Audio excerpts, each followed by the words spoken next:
Really?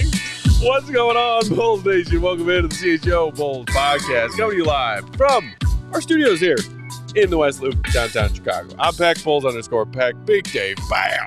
AWL Sports. Brother Go Gottlieb, Will_Gottlieb, perfectly coiffed. And sitting in for Joe today, it's our friend, pal and producer, the one and only, Sarah Bear. Hi. Sarah Fisher, what's up? Hi. Hello, Sarah. Do you have a hot take, Sarah? You always got hot takes. Hit us with one. It could be NFL related. It could be one about the Bears. Oh, well, I don't know. I thought the football all went the way I wanted it to, honestly. Oh, okay. Yeah, All right, the Chiefs all right. won, the Bears won. I guess the only thing that I don't like the 49ers, and they won. Do you have a take about Travis Kelce and Taylor Swift? No, I think they're cute. I like them. Mm-hmm. I like love. Yes, Okay. but would you rather see the Niners lose or Aaron Rodgers and the Jets lose? Oh, I will say one thing. Here's my hot take. There it 'Cause is. I was happy about We that knew it was Rodgers coming. L. There it is. I love watching him walk off a football field with disgust in his face. It's the most satisfying feeling. I don't like Aaron Rodgers. Never Yeah, he's a have, piece of shit. never will. And I hate that he's on TV. And I think he did a horrible job. And I think they're paying him too much money. And I think he's weird. He's a weird man. Wait, are you talking about Rodgers playing or Tom Brady broadcasting? Oh, wait, Tom Brady. Both of them. Wait, I didn't Yeah. like either of them. Aaron Rodgers, I hated that he was there. And then I hated that Tom Brady was broadcasting. Yeah. I hated both of them. Which game did Brady do? He did the. It was the Dallas game? Yes, Was it the the Dallas Oh. game. Yeah. I think it was the Dallas I just game. had Red Zone on the side during Bears, so I didn't see it. But I heard a lot of people criticizing his performance. He Oh, yeah? sucked. Yeah. Well, they're weird guys. I don't know. I don't want to hear them. Yeah, I didn't Well, hear you're it. talking to one of the biggest Tom Brady fans in the world right here, Sarah. He's the greatest so- quarterback that ever played the game. That's I mean, great. he's- He's not that's- the great. He's but not the that's where it greatest stops. person. He's the greatest But Sarah, cheating. He's the greatest That's cheating where it quarterback to ever stops. play the game. Don't listen to him. That's literally where it stops. All the love I give Tom Brady is for what he did on that field. It's the greatest quarterback I've ever seen, ever. Period. The cheating part of what he did on the field? Yeah, never seen that before either. Oh, okay. Never seen nobody to play footballs, and then he'll still go win 7 championships Okay. in his 40s. Yeah, never happened. Sorry. Yeah, I He's the guess greatest. easier said than done because it ain't Rodgers 40 now. Yeah.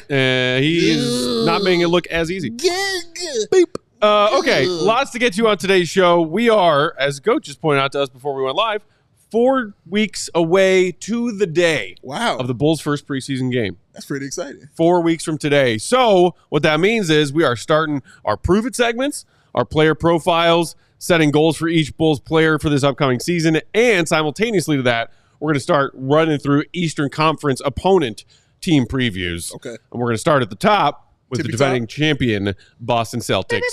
Ew. Kudos to them. Dominant run to the title. Let us start, though, with Zack LaVine, our first player profile for our annual Prove It Zach segments. LaVine. I thought it might be fun to just go back and take a look at what our Prove It goals were for Zach at the onset of last season Right on. to see if he hit them or not. Obviously, a truncated season-ending surgery-shortened season, just 25-game sample size. Yeah. I wanted Zach to cut down his turnovers last year. Mm-hmm. And by that, I set it specifically to be under 9.5 turnover percentage. Mm-hmm. He did not succeed in doing that in his 25 games played. Yeah. Turnover percentage ended up being 11, which is where it had been basically each of the past 2 seasons prior to last season. Okay. All right. Big Dave, Mm-hmm. lofty goal for Zach. Yeah. You had. Yeah. 3rd-team All-NBA. Oh, yeah. Didn't really quite make the qualifying number of games played for that award. Yeah, so I don't feel bad about this at all. He didn't meet the goal and the requirement. He was injured. He was out of there. Yeah. Weird season for Zach. Weird. And Yeah. Goat, you wanted to see Zach putting more points in the bucket with opportunities off the ball as opposed to an on-ball creator, asking him to score over 7.5% of his total point production last season from off the ball. He, as you just checked, did not achieve that goal, didn't even achieve half of that goal. He scored just 3.4% of his points off the ball last season. Yeah, and it was down from 6.9 in 21-22 and then 5.8, I believe, in 22-23. And the reason I went with that is because I think it is an indicator of like, okay, Zach is playing to a system. He's coming off screens. He's playing off the ball. He's not just dribble, isolation Zach. And I think that's what the Bulls needed last year, going to a season where you had DeMar and Vooch, and you're trying to play more off of Vooch as an offensive hub. You obviously have to have the ball in DeRozan's hands a lot. Zach has a skill set to be able to play off the ball, and I wanted to see him utilize that a little bit more. It didn't work, but like, I also just don't know how much you can really take away from 25 games. Exactly. And 7 of them coming after injury and then getting injured again. Yeah. He did not play well to start the season. I don't think anybody here is going to sit here and argue that. He was not good last year.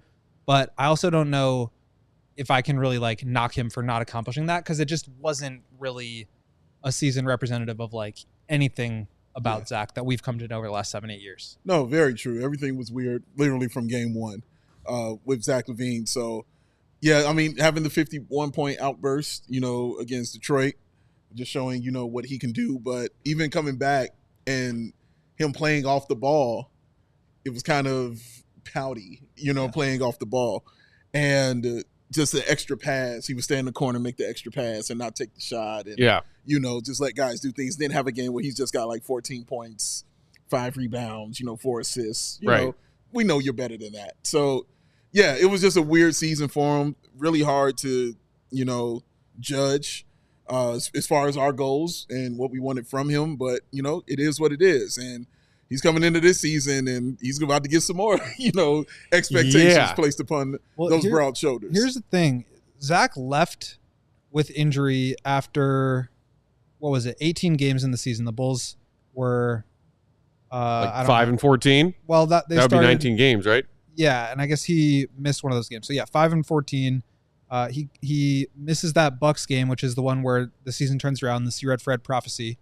And then they rattle off a bunch of wins. They go 4 in a row, 5 of 7, 8 of, what would that be? 8 of like 11.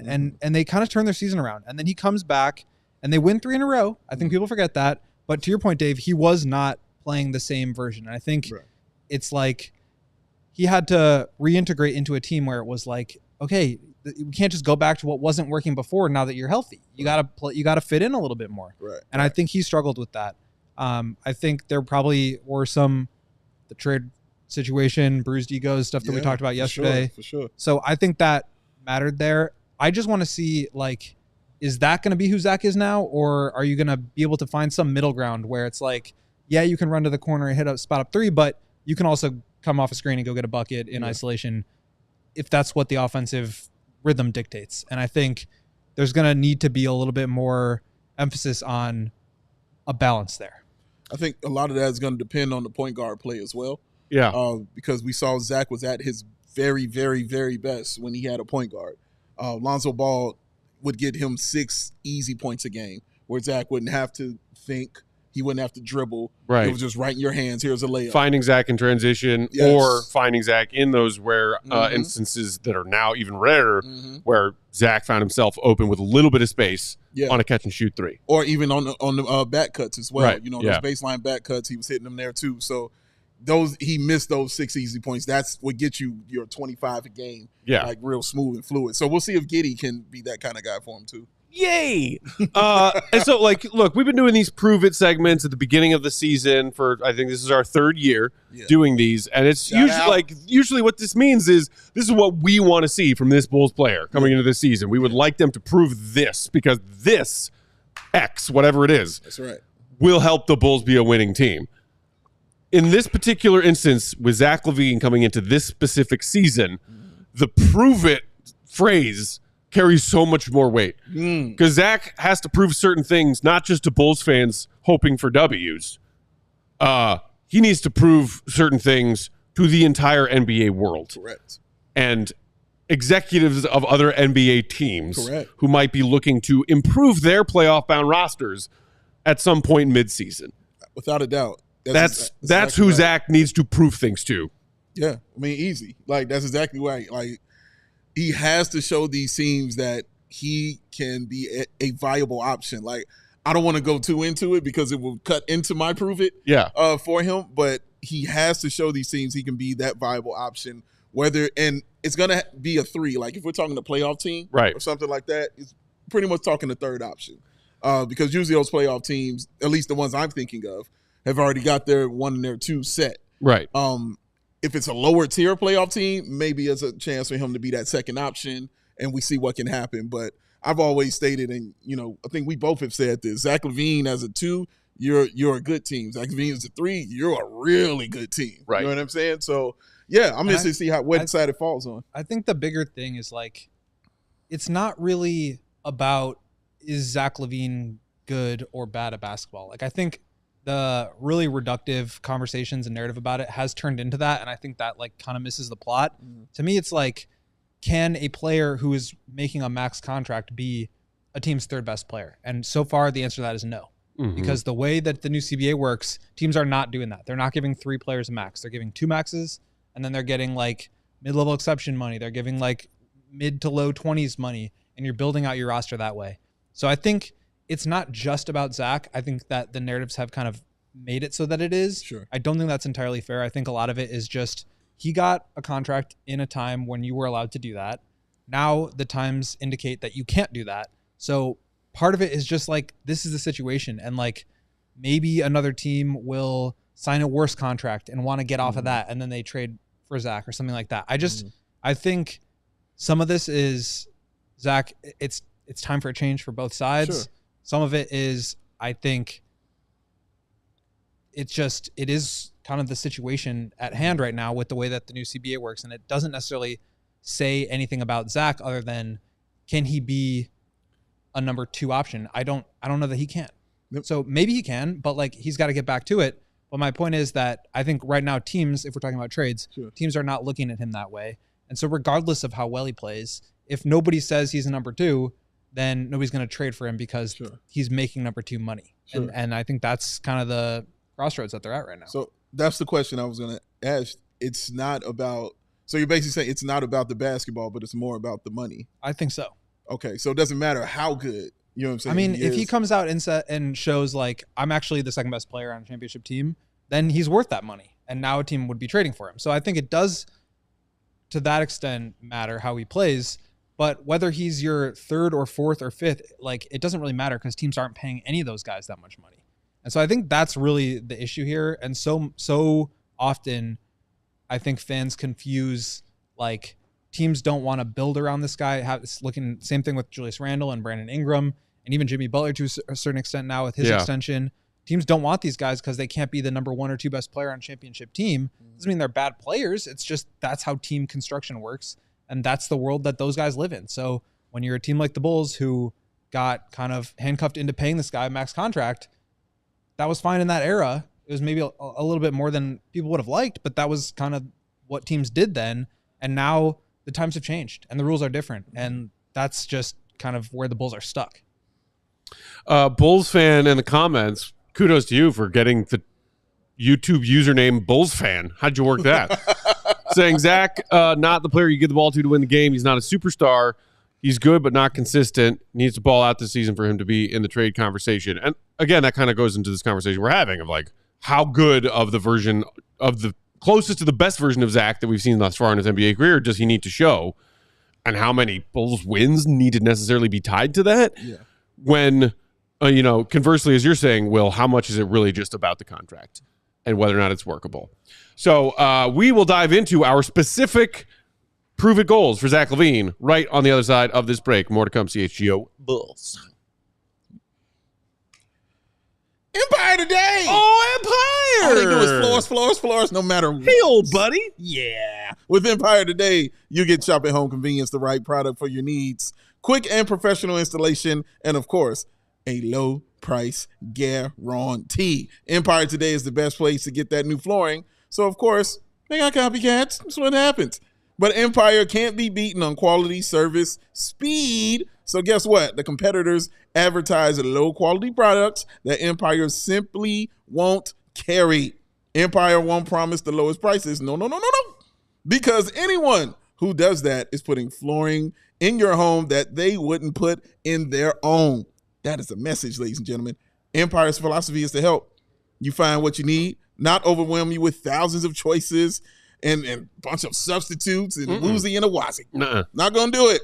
What they leave out of their selection is just as important as what they put in. Empire's product team combs through thousands of product samples each year to find the perfect styles for you. And of course, they got that virtual floor designer, y'all. It's a great way to see how those new floors will look in any space. It's easy. Pull out your phone, snap that pic, clickety-clack, and instantly see how those new floors will look in your home. Because we know, Empire knows, shopping for floors at a big box store, it can be frustrating. You might be talking to that 16-year-old who's working in plumbing yesterday. Hey, sir, well, you want a wrench? No, I want some floors. I don't know what I'm doing here. And then now he's over there today. Nope, none of that. Flooring is all Empire does. They live and they breathe flooring. So you can be confident you're getting an honest, upfront advice. So go ahead and schedule that free in-home estimate today.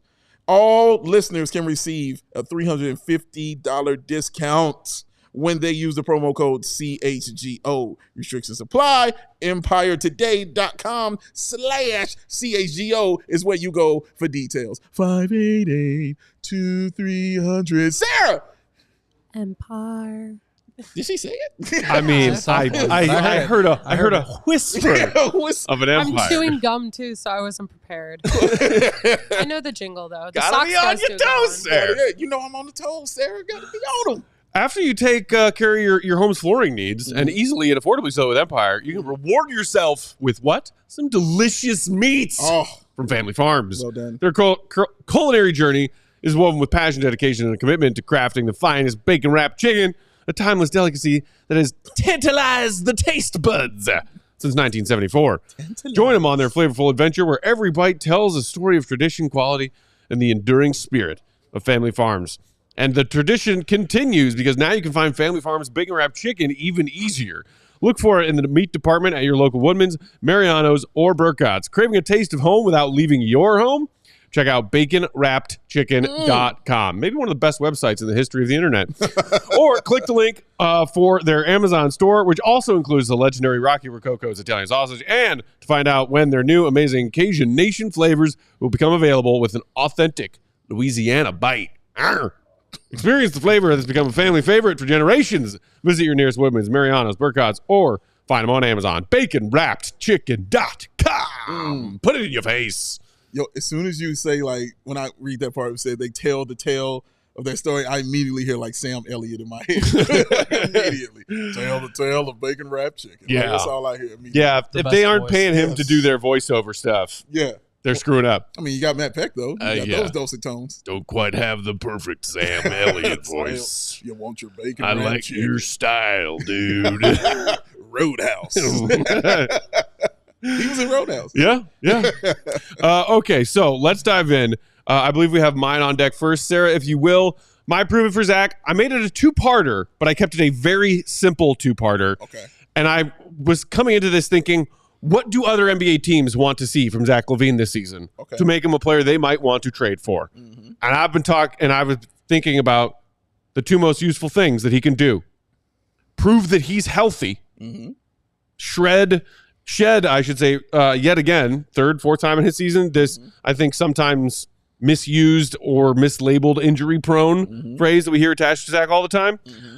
Play 85% or more of the available games leading up to the trade deadline. Okay. 85% of games you're out there playing. And in those 85% or more of games played, shoot 40% or better from the three-point line, Zach. Remind people that you are an elite and lethal shooter with one of the purest strokes in the NBA right now. His three-point percentage, and yes, the small sample size, fell all the way down to like 35-ish after shooting only 37 behind the arc the season before that. His 27 points per game season, that one where he was like flirting with 50, 40, 90. Yeah. Shot not only over 40, over 41%. Yeah. We know he can do it. He's looked good. It appears as though he is fully healthy coming into this season. Prove to teams that you're healthy and prove to them that you can still be a guy that if they trade for you, can get hot in a playoff game and go 7 of 11 from downtown. Yeah. We all know what the flaws in Zach LaVine's game are. Remind them what you are elite at and do it while staying healthy. Those are my two prove-its for Zach. Real simple. I like the fact he went with three-point shooting because that's definitely probably the one aspect of his game that I don't think is talked about enough. Yeah. And something he's really, really good at. Most of the league still talks about him as though he's like a slam dunk champion. Yeah, exactly. and that's all he does. 10 years ago. No, man, that dude, I mean, his shot is water. Like, it is pretty. And from the baseline, like, it's ridiculous. So, and you're right. Teams will definitely be looking for guys who can do that because this is a Will Gottlieb league, sir. This is three-point shooting. You got to have it right. So, Zach LaVine having that right, along with the athleticism, but as you said, the health. Very, very key and important. He's got to show that that foot is okay, that knee is okay, and everything is kind of good to go. You're absolutely right. What do we got for you, Dave? Any thoughts on those, Goat? I think you're absolutely right. I mean, I think we're all kind of saying the same stuff, and mine's coming up here shortly, so I can save it. But I think he's just got to be out there. Yeah. Like, I think that will alleviate a lot of things. Like, the thing I've been saying all summer is, like, the knock on him is the contract, the health, the ability to impact winning. If he's out there, he's helping you win games because you're a bad team, and he's going to help you look better. Yeah. If he's out there, he's not hurt. And if he's out there, he's got a chance to prove that he's closer to being worth that money. So to me, it's like, and mine was just play basketball. Just get out there and play ball. Okay. You just got to put all the other stuff behind him. It's like the drama from last season, the trade stuff, the like PR thing, the injuries, the like coming back from injury, the surgery, the trade request, the Pistons thing. It's just like put it all past you and just go out and play basketball. Go out and ball. Let's play ball. Okay, I like that. All right, so Dave, what is your proving for Zach this year? He has to show that he can affect winning.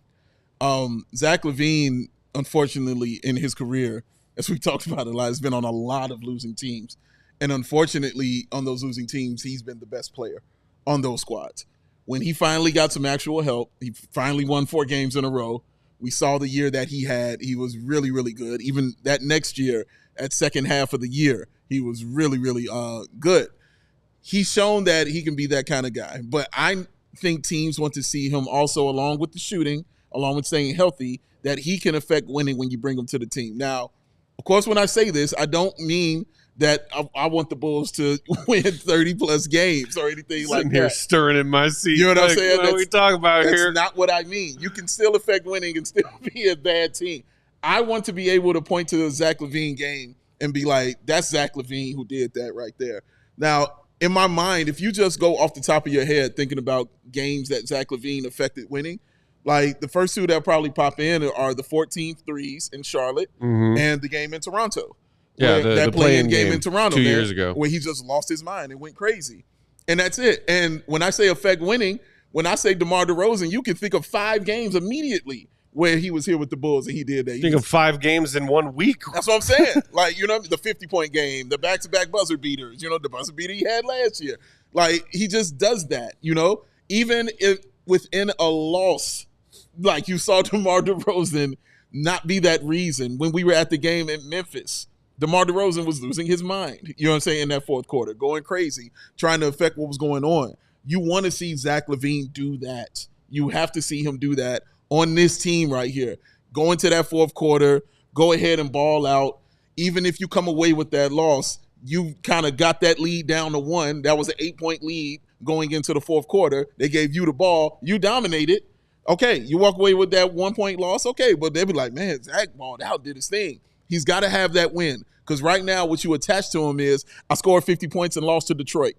You know what I mean? That's not going to cut it for these teams, especially with the money that you have on your contract. You got to show them that you can be the guy that can be the difference, man, because teams will be looking at that, like I said, along with the health and that three-point shooting, man. That's going to be very important. So he has to show that. I'm not saying 40 wins, get to the playoff, nothing like that, but he has to show he can affect winning on this team. I 100% hear what you're saying, and I think there is some validity to that, but I am going to push back and disagree a little bit. Push! And not just because I think, sidebar, it's in the Bulls' best interest to be a top 10 lottery team next season. Not just because, but part of it. No. I think if we're talking about prove it, and Zach LaVine specifically, prove it for the benefit of making other teams want you in a midseason trade. I think the prove you're a winning player thing is over-discussed and overvalued, specifically by Bulls fans who have been listening to or talking at people with that label attached to Zach's name for going on 8 years now. Sure. I don't think the rest of the league and its executives, if they're looking to improve their rosters midseason, are saying, oh, Zach LaVine just not a winning player. Can he go out there and drop you 40 on 7 of 11 from 3? He can. Did he do that last night in a Bulls L? Mm-hmm. No one around the league expects the Bulls to be a winning team this season. True. Most people expect the Bulls to be a bottom 5 Eastern Conference team, maybe fighting for one of those back half play-in spots. Mm-hmm. That ain't on Zach.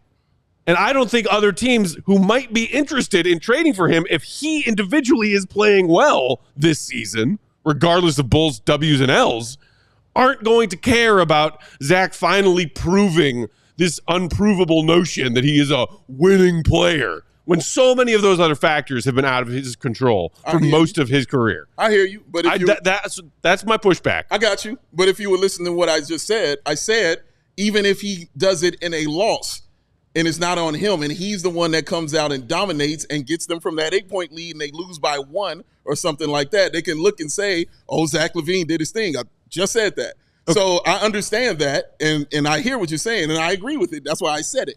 So, yeah, I get that. It's going to be a bad team, and that's why I said I don't expect them to win 30-plus games. But if Zach is tied to 3 of the 20 wins or something to get the season, I'm like, man, Zach did his thing. That went great. Fair enough. But if Zach is the one, you're down 14, and Zach LaVine brings you all the way back, and you still lose, but I can look at Zach and be like, dude, he lost his mind. Teams are going to look at that and see that, and that's going to be important in my opinion.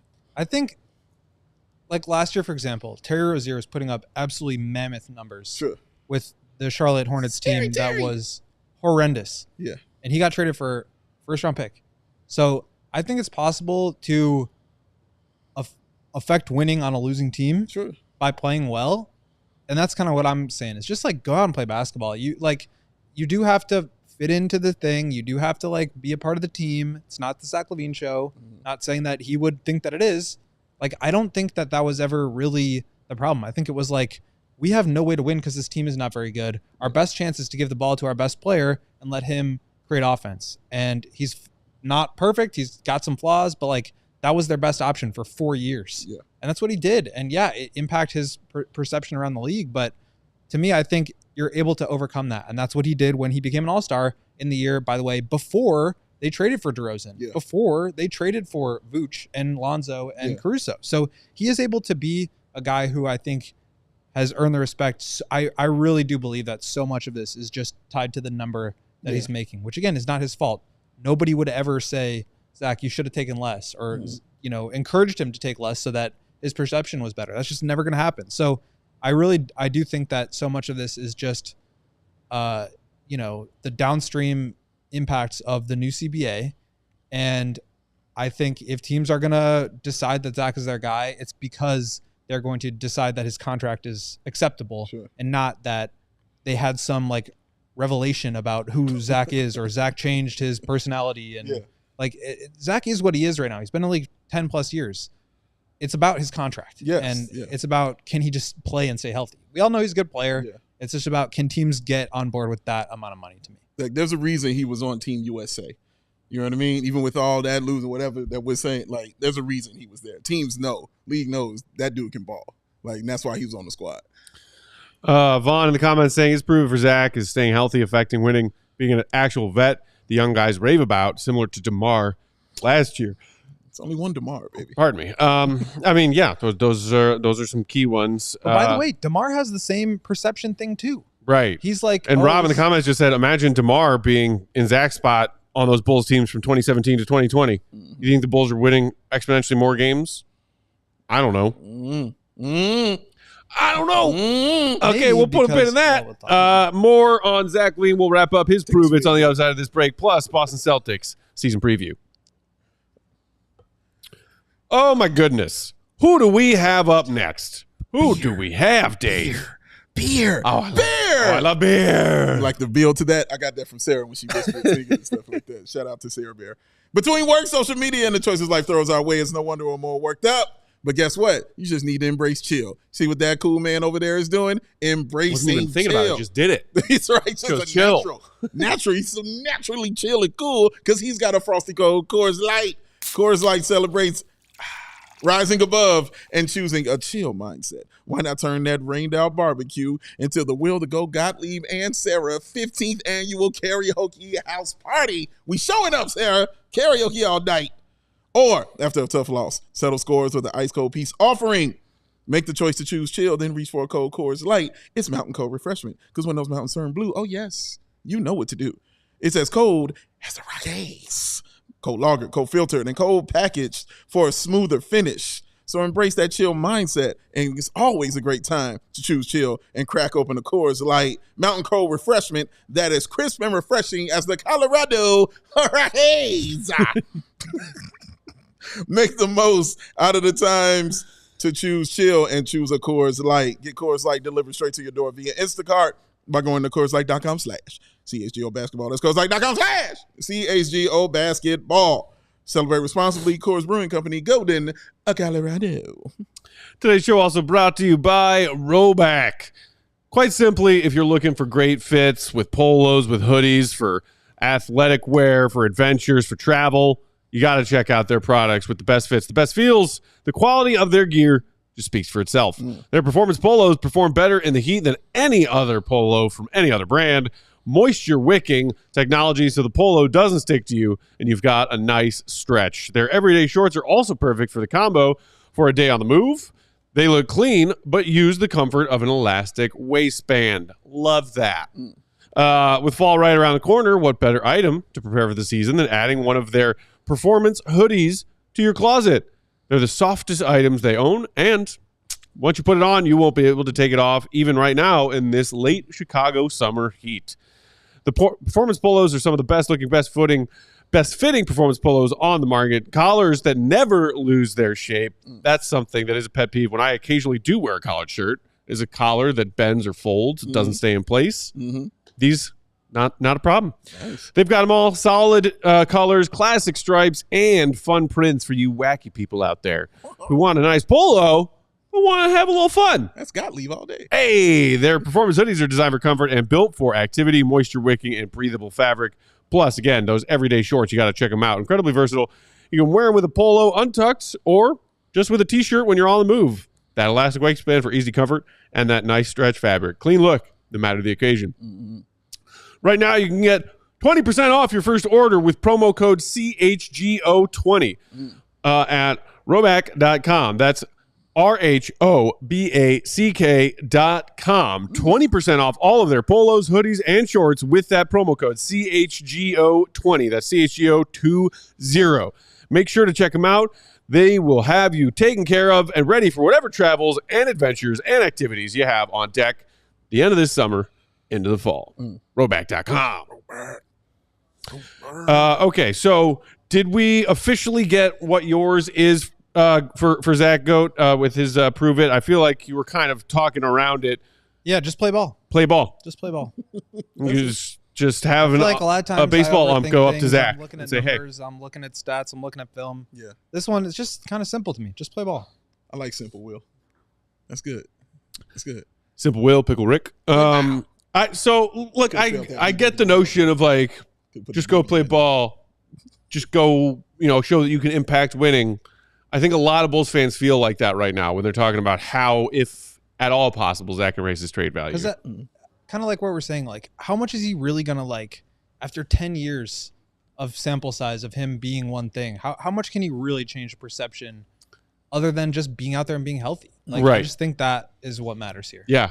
And that's why I went very simple with mine. I did pick stats, but they are very basic. It's like, hey, here is a number attached to what I want to see from Zach, which is stay healthy and stay on the floor, and a number attached to remind people that you can be one of the most elite three-point shooters in the league. Yes. Because come midseason, when teams are looking to add to their playoff rosters, what's the number one thing most teams are going to be looking for? Shooting. More three-point shooting. Yeah, he's right. And I think it's very conceivable that Zach can do those things. Yeah. The thing about, and you were talking earlier, Dave, about the whole point guard thing. And some of the best that Zach has looked, having a point guard, being that point guard. Sure. And the other part of that equation is what kind of usage is Zach going to have out of the gate in the first 10, 15 games of the season? Yeah. And will it be specifically because the Bulls try to highlight him in some way with their play style, all the while knowing there is still some sort of friction? You mentioned, I think, on yesterday's show that Billy Donovan flew out to the West Coast to pay Zach a visit and chat this offseason at some point. But there have been multiple reports that Zach is not the biggest fan of Billy, and Billy is not the biggest fan of Zach. Yeah. So if you're trying to start a youth movement and this disgruntled former star, quasi-star, is still here, and y'all want to find a trade for him, and he wants y'all to find a trade for him, how does Billy work that in? I mean, he doesn't have an easy task because Billy's going to have a lot to do in this Talk season, about man. jobs I don't envy I now. don't envy what he has to do at all. And it starts, like you said, with Zach LaVine.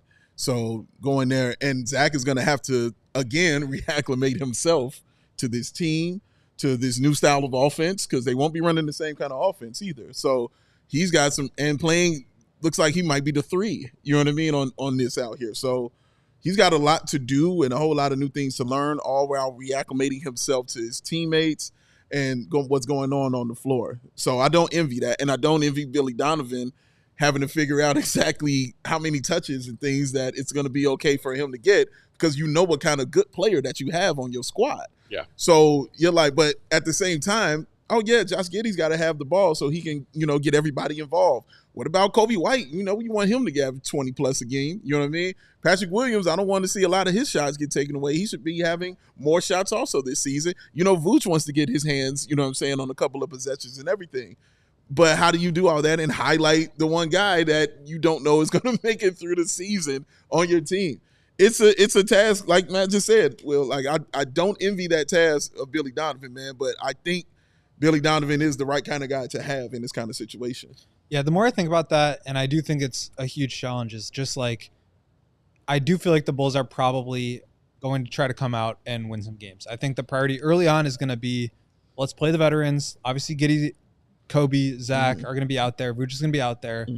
And maybe Patrick starts, but Torrey Craig's probably going to get backup minutes. And then as the season goes on, and maybe they get off to a rocky start, then you start to pivot more towards the youth movement. I think that just that's what makes sense. I think that is what other teams would be doing in this situation. I think it probably is a mistake, but that's also just the situation that they're in right now. It's not like they want to be here. I think they tried to get off of Zach. They tried probably to get off of Vooch and couldn't do it. So those guys are on your roster. What do you do about it? You can't just sit them on the bench or tell them to go home. You got to figure out a way to make it work. And I agree that's going to be on Billy to manage all this, but that's his reputation, as being a player's coach, being a guy who can communicate and get a message across to players. And so that's the challenge. But I think, to me, the rotation and all that stuff is going to change as the season goes on, depending on how the team is looking. Yeah. I don't think the Bulls are going to come out and just say, we are out to lose as many games as possible. That's just not who they are. So that would be my guess. But I do think, wrapping it back to the point about Billy and Zach and how does that work, is Billy's going to have his work cut out. And I think him getting on the same page as Zach, trying to make sure that, look, we may not want to work together long term, but we're stuck together now. So how do we make this work so that it looks the best for all of us? That's true. Yeah. Just like Voodoo Tatum said in season 1 of FNL to Coach Taylor, this is an arranged marriage for now with Zach and the Bulls. And not that Voodoo Taylor or that Voodoo Tatum was, the winner of that story. If you watch season 1 of FNL, if you haven't, I recommend you do. I recommend. Great TV series. Incredible TV. Shout out Zach Guilford. Meanwhile, a couple of people in the comments bring up something that I don't think any of the three of us mentioned as far as what they want to see from Zach out of the gate this season. Andrew saying, Zach's proven for me, if I were another team's GM, I know you can score. Show me you can defend your position without help. That's another good one. Eco Bean also saying, Zach needs to focus on defense. I think there's some validity to that. I think that is another maybe too vaguely attached label to Zach across the NBA. Trash defender. Agreed. And people would also point that out about DeMar over the years of their collective Bulls career. Yeah. Way less frequently than people like to point that out about Zach. Yeah, true. With Zach, I don't need him to be the lockdown defender. I mean, great if he becomes one. I mean, cool. but I just need him to be like, dude, know the defensive play we're running, know the position that you're in. Engage defense. Correct. Effort, defense, active defense. Active hands. And like, how many times, I know last season was short sample size. I saw plenty of them last season, but I've seen plenty of them over years of Zack Bulls jersey.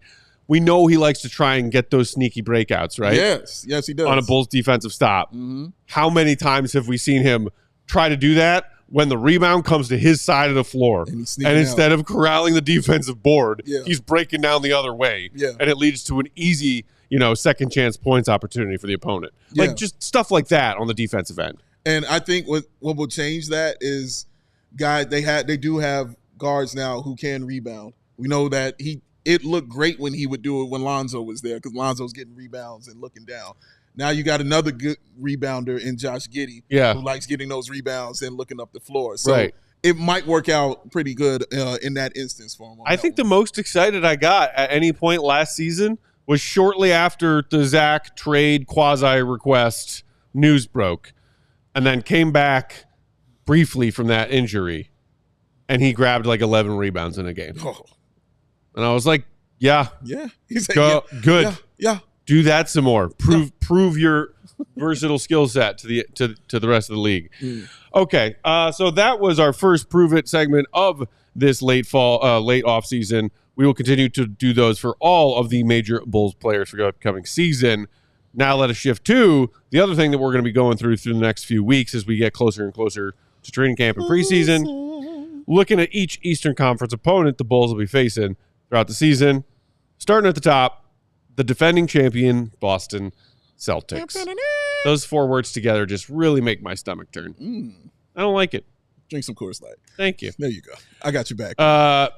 Gentlemen, if you take a look at what the Celtics just did in this title run of theirs, it's pretty damn impressive. The season that like when you just kind of look at it as a whole, now that it's over. Because there was so much talk all season long of like from Boston media and then just everyone around them be like, yo, if the Celtics blow this, like, yo, this is title or bust. The Celtics can't blow this. And a lot of people outside of Boston being like, the Celtics are probably going to find a way to blow this, right? Because we had not seen the Tatum Brown Celtics make it all the way to hoisting the Larry O'Brien trophy in all of their years together. And they said, screw that. They kept themselves focused. They went 64-18 in the regular season. I think the next highest team was at 57 wins, OKC, I think. Wow. And went, I believe, 16-3 on their way to the championship through their playoff run. 3-4-1 series and a 4-0 sweep over the Pacers in the conference finals. The Pacers were pretty banged up and missing some key players, but still a sweep. 64-18 followed by 16-3 NBA champions. Yeah. Best offensive rating in the NBA last season at 123.2. Third best defensive rating at 111.6. Best net rating overall at plus 11.6. OKC Thunder, second best net rating at just plus 7.4.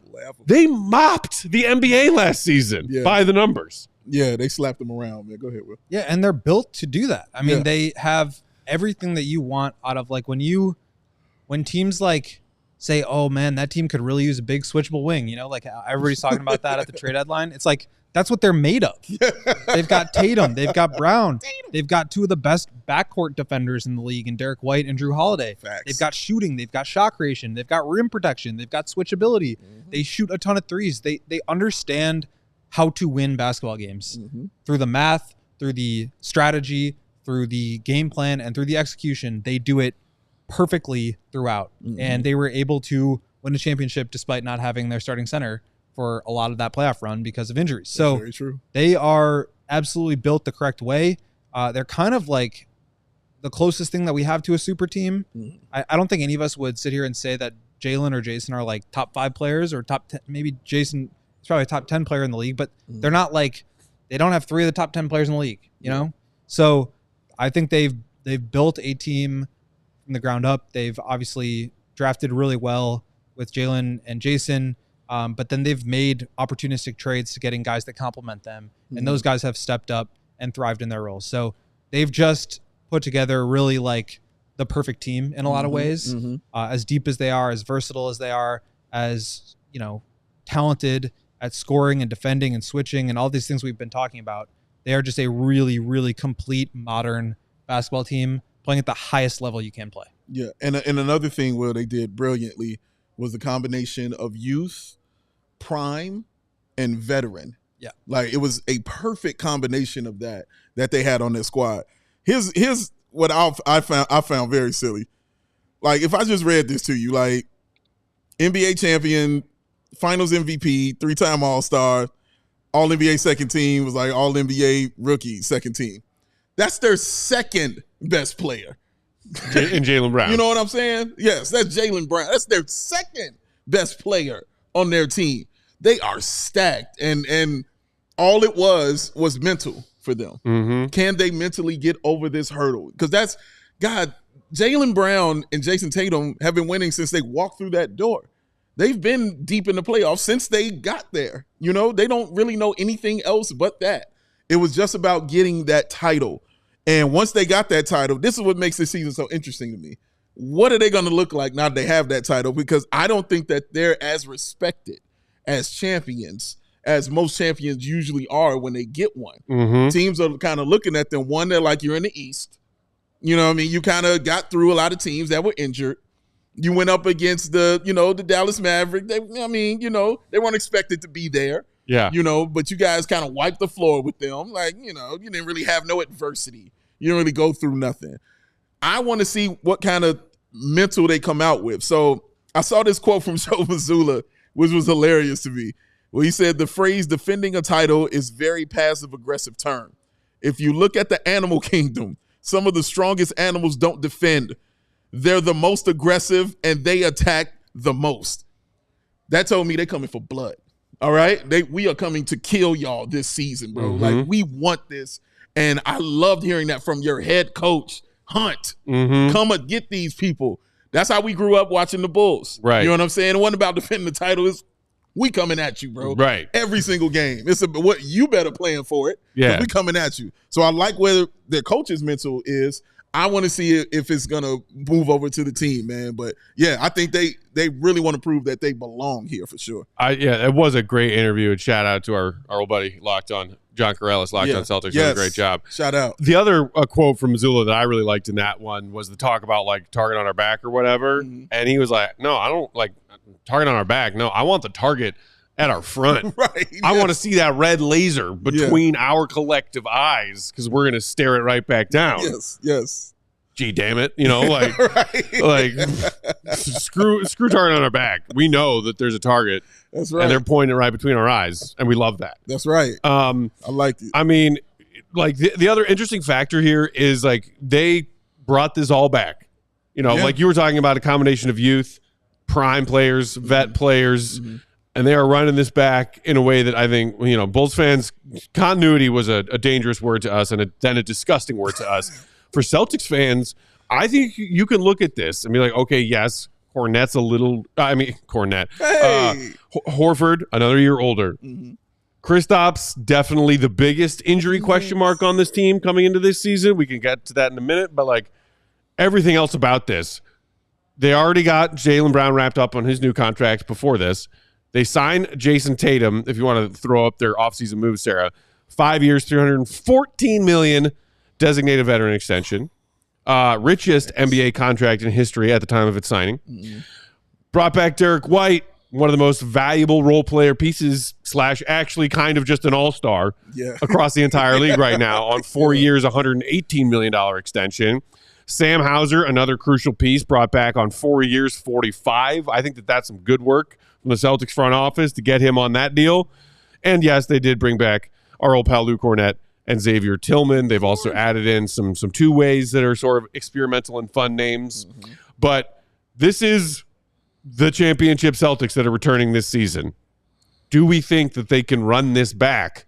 Because we have not had repeat NBA champions since the Warriors did it in, 17 and 18? Yeah. Well, what's interesting is, yes, they're running it back, but they basically signed all these guys to, like you said, Tatum's got the richest contract in NBA history. Shout out. Which just beat the previous richest, which was Jaylen Brown's. Yeah. So they're paying their guys but then they're also putting the team up for sale. You sell the So team. they're saying, yeah, we're going to run this back, but then we're going to make it somebody else's problem. Right, yeah. We're not paying for this. And I think that's a really interesting thing when you look at That compared sounds to like a you problem. compared to what the Bulls are. It's like we're never going to pay that much, but we're going to keep the machine churning. Right. As opposed to the Celtics, who are like, yeah, we're not sticking around for very long, but we're going to win as much and pay as much as we need to in order to win as much as we can in the next year. Yeah. So it's just kind of an interesting thing, but I think that's what they're going for. Mhm. And the NBA has been a league of parity for the last, however many years. It was sure. Warriors, Raptors, Yeah. Lakers, Warriors again. I mean, they haven't had a repeat champion team in years, and I think they like it that way. They want it to feel like more of these teams have a chance, and that's why you bring in these new rules to protect against these teams like the Celtics, like the Clippers, like the Warriors, who were paying exorbitant amounts of money to make it such that it doesn't feel like that is as much of a barrier to entry for some of these smaller market teams. So I think you could make an argument good or bad for the Celtics in terms of would it be good for the league if they won again, but they're going for it. And I think what's more interesting is like, how long can they sustain this? Because you look at their cap sheet next year, it's like, Oh, I'm so glad you said look at their cap sheet because I'm looking at it right now. Go ahead. For 25-26 season, it's Jaylen Brown making 53. Jason Tatum, this is a million, by the way. Yeah. Oh, I got you. Tatum, $53? Tatum making 54 million. Drew making 32.5. Porzingis 30. Derek White 28. Horford's going to be a free agent, but that is once Zach LaVine is off the Bulls contract, that's 5 players making more than anybody on the Bulls. Yeah. So I just looked a little further down the road talking about the Celtics and selling the team, and we're like, we're going to win as much as we can now. But so with Derek White's new contract and Jason Tatum's new contract, plus the new ones that Brown and Holiday already got, Kristaps becomes an unrestricted free agent in 2026. 2026. 27-28 NBA season. These guys are all still on the books.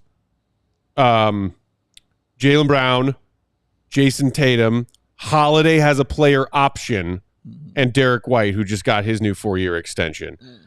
Those 4 players are on the Celtics books in the 27-28 season for a collective $193.5 million. 4 players, $193 million. Damn. That is almost 100% of the salary cap. Yeah. So it's 32.5, 30. I think you might be able to make their roster in 27-28. 32.5. 6 fouls in the jump shot, baby. I'll take 1/18 of the veteran minimum, please. Yes. So, but I think that answers the question is they're going to trade Jaylen or Jason. Yeah. That's not tenable. And so it's a matter of how many can you win before you have to do that. Right. And that's what I'd like. And then how many can you win after? Because of course they're still going to have a lot of these guys. It's just a matter of what you get back. But I like the fact they're giving them that opportunity. You know what I mean? Because again, this is one of the title towns. This is Boston. You know what I mean? They are used to winning titles in Boston, but they understand the hole that they have dug, which as you just said, they're like, we're abandoned ships. Like they're getting off of this thing. All right, they understand it, but they're giving them a chance. They're not just saying the string quartet's on the Titanic. You keep playing while it's going down, gentlemen. It's been an honor and a privilege. They understand it's going down. Real cold up in here, but they're really, really giving them an opportunity for greatness, and I respect that. You know, you're like, okay, if we're gonna have all this money, it's just not gonna be in disarray. Like we're gonna have a structure here, and we're actually gonna go try to do stuff that great teams do, which is repeat, which is dominate, which is be the dynasty that people talk about for years and years to come. So I like that fact. Like if you're putting yourself in that position, put yourself in that position because you're trying to win. And that's what people and fans can kind of get behind. And maybe even the new owners can also kind of get behind of the team. Like, no, you're inheriting a team that's really a winning team. So I'm curious what you guys think about the Kristaps part of this equation, because a lot of people, myself included, questioned if it was maybe likely to backfire. When the Celtics made that big, bold move, they let go of Marcus Smart, a guy that was very valued by people in the organization, seen as one of the best, like glue guy, borderline star, complimentary players in the league. And I've just never been a big believer in Kristaps, and the dude's got a crazy injury history. He had 57 games on his record this season for Boston, averaging just over 20 points a game. Shooting splits 51.5 from the field. He shot 37.5 from downtown. 86% at the line on over 5 attempts a game. 7 boards, couple of blocks. He played well. 56 games. So, like, you're talking, which is like 2/3 of the season, but still, he played well when he was out there. And then the playoffs are a weird story because he's dealing with a calf strain that he gets in the round 1 against Miami. He does play, I think, 4 of the 5 games in that series. But then he misses all of the conference semis, all of the conference finals, comes back and plays in 3 of the games in the finals, but injures his leg, ankle, weird injury that the Celtics announced shortly after becoming champions that he was going to have surgery on in late June. Torn medial retinaculum, allowing dislocation of the posterior tibialis tendon. Of course. That's from a write-up of Tim Bontemps, ESPN.com earlier this summer. All that terms to say, timeline for recovery, 5 to 6 months. So they are going to be without Kristaps to open the season. How concerned are we that they might be without Kristaps for a longer portion of the season because of this surgery and this injury? They need him for 18 games in May and June. Thank you. That's, I think, all they care about. Literally, yes, exactly what I was about to say. They're so talented that they can be atop the East. I mean, they were how many games ahead of the next closest team last year? In the East? In the East. 14-game lead on the second-place Knicks. Like I said. I think they'll be okay in the regular season. I think they'll probably even still win the Eastern Conference without him. And then in the playoffs, when he's healthy, if he's healthy, that's when you can look to him and say, now we're OP. Yeah. And they're so good that, and shout out Shirtless One on the grill over there doing his thing. And they're so good that when he comes back, he just can use that first round just to warm up, just to get himself going. You know what I mean? And reacclimate himself kind of to the team and get his legs underneath him. Like, that's all he's there for. They understand it. It's for the championship. We're not worried about you, playing all season long or anything like that. Just show up when it's time. Again, this is stuff that I remember the Bulls used to do. It's the same kind of thing, man. I remember Bison Dele. Like, I remember that. Like, he barely played in the regular season. It didn't matter. We know when he was going to play. It was going to be the playoffs. Big games in that playoff run, man. Oh, my God. Did he? R.I.P. Saved our ass many a day. Yes, R.I.P. to him, man. But yeah, they're too good.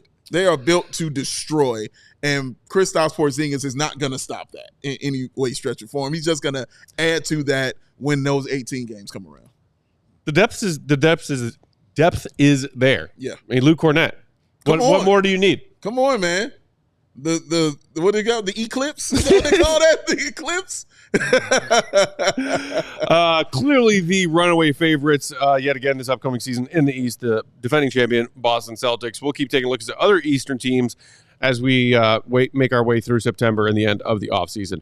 That's going to do it for today. Reminder, as Sarah has shown you with some of those graphics, hit the like button on your way out if you haven't done it yet. Check out that All-City merch locker. Give the thumbs to Troll Joe. Troll Joe! It's the first Troll Joe appearance in a while. Yeah, in a minute. We ain't seen him in a while. Give him that likes. Having that summer. Joey might not be here today, but Summer Troll of Joe will be. Also, I think Joey's doing double duty for baseball tonight. Working hard, man. Respect to that, man. Shout Respect and thanks to our pal Sarah on the controls today. Will the Go, Will_Golly, Big Dave, Bow, BWL Sports. I'm Bulls_Peck. We are CHGO_Bulls. We'll talk to you tomorrow, same time, same place, 4 p.m. Central. Have a great Tuesday night. See you, Red. Be good. Peace. We all city like the mayor.